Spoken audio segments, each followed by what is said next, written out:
I am Filipino. So this is a learning objectives and the background of Carlos P. Romulo.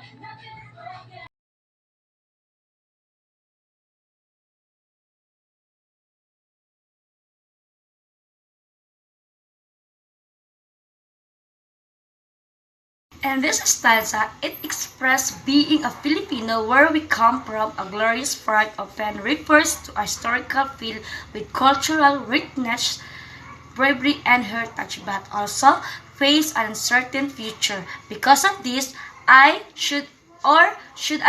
say as a Filipino, we need to prove ourselves in two tasks, which is meeting our responsibility to the past, include honoring and preserving the cultural heritage, acknowledging the sacrifice of an ancestors, learning from history's lesson, and contributing to the continuous of tradition that define the Filipino identity and also about fulfilling our obligation to the future.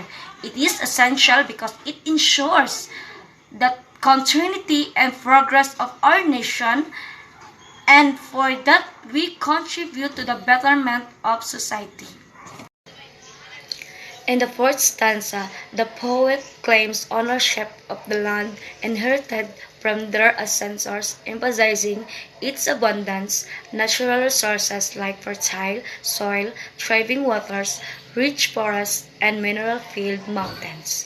They see this inheritance as a trust passed from their children and future passed from their forefathers, meant to be passed down to their children and future generations, signifying an enduring commitment to preserve it for eternity.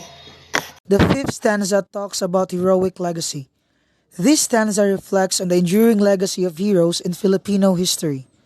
The immortal seed in Filipino blood symbolizes a lineage of courage and defiance, with references to historical figures like Lapu-Lapu and Lakandula, who bravely resisted the first invader.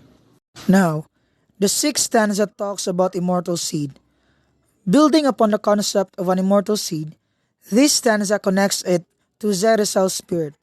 The mention of Zeresal's death and the continued flowering of the seed in subsequent heroes emphasizes the everlasting impact of these courageous acts on the Filipino identity. The seventh stanza talks about the symbol of dignity. The immortal seed takes on a profound meaning in this stanza, becoming a symbol of dignity and manhood. Drawing a parallel to the ancient sea's bird with Tutankhamen, it signifies the Filipino people's unending quest for freedom and happiness. The eighth stanza talks about Filipino identity. This stanza explores the complex identity of being a Filipino, born from the marriage of the East and the West. It highlights the need for the East to awaken from its historical slumber and acknowledges the transformative influence of the West, shaping a nuanced Filipino identity.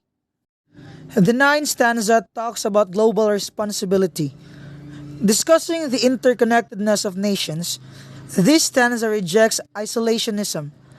It emphasizes that in matters of universal significance, no individual or nation can remain indifferent. It underscores the shared responsibility in making choices that shape the course of history. The tenth stanza talks about vanguard of progress. Here, the narrator positions themselves as a forerunner of progress. Through the thick branches of habit and custom, they have seen the light of justice, equality, and freedom. The commitment to relentless pursuit is evident, inspired by a vision for a blessed land and people. The 11th stanza, Weaving the Pledge.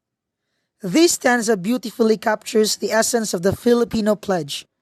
It describes the intricate weaving process, drawing inspiration from various facets of Filipino life, from the songs of farmers to the tramp of soldiers. The pledge is a tapestry of diverse experiences, symbolizing a commitment to freedom. The final stanza, Born to Freedom. The final stanza articulates the pledge with a declaration of being a Filipino born to freedom. It expresses an unwavering commitment to ensure that freedom becomes an enduring inheritance for current and future generations. The pledge encompasses a deep sense of responsibility and dedication to a shared destiny. I am your instructor, Jimbo Balais, and that is all for my part. I am going to pass the next topic to my co-teacher. Filipino represents the people, culture, and characteristic associated with the Philippines, encapsulating its diverse heritage, languages, costumes, values, and they also have self-determination. It symbolizes the collective aspirations and sacrifices of the Filipino people in attaining freedom from colonial rule, marking a significant chapter in Philippine history. The term Filipino in the context of independence embodies the resilience, patriotism, and unity of a nation striving for self-governance and the preservation of its cultural identity. The poem I Am Filipino by Carlos P. Romulo encapsulates the essence of Filipino identity, reflecting on the diverse cultural heritage, history, and values that shape the Filipino spirit. It also expresses a deep sense of pride, love, and loyalty towards the Philippines, emphasizing unity and amidst diversity. The poem celebrates the resilience, strength, and unique qualities of the Filipino people while highlighting the shared experiences and collective identity that bind them together as a nation. It seems so many of us need to be reminded, perhaps even convinced, that we should celebrate rather than object to being Filipino. We should take pride in our country rather than feel disgraced by it. Like Romulo, we should aspire as individuals and as one nation to soar beyond all expectations, not in spite of having been born Filipinos, but because we are Filipinos. And that's all. Thank you.